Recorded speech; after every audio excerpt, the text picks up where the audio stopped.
ಗುಮ್ಮಟನಗರಿ ಜಿಲ್ಲಾ ಪೊಲೀಸ್ ವರಿಷ್ಠಾಧಿಕಾರಿ ಅನುಪಮ್ ಅಗರ್ವಾಲ್ ಅವರನ್ನು ವರ್ಗಾವಣೆಗೈದು ರಾಜ್ಯ ಸರ್ಕಾರ ಆದೇಶ ಮಾಡಿದೆ.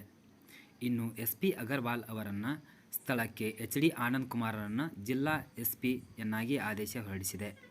ಇನ್ನು ನೂತನ ಎಸ್ಪಿ ಬೆಂಗಳೂರಿನ ಇಂಟರ್ನಲ್ ಸೆಕ್ಯೂರಿಟಿ ಡಿವಿಷನ್ ಹೆಡ್ ಕ್ವಾರ್ಟರ್ಸ್ನ ಎಸ್ಪಿಯಾಗಿ ಕಾರ್ಯನಿರ್ವಹಿಸಿದ್ದಾರೆ. ಇದೀಗ ಗುಮ್ಮಟನಗರಿ ಜಿಲ್ಲೆಗೆ ಜಿಲ್ಲಾ ಪೊಲೀಸ್ ವರಿಷ್ಠಾಧಿಕಾರಿಯಾಗಿ ವರ್ಗಾವಣೆಗೊಂಡಿದ್ದಾರೆ.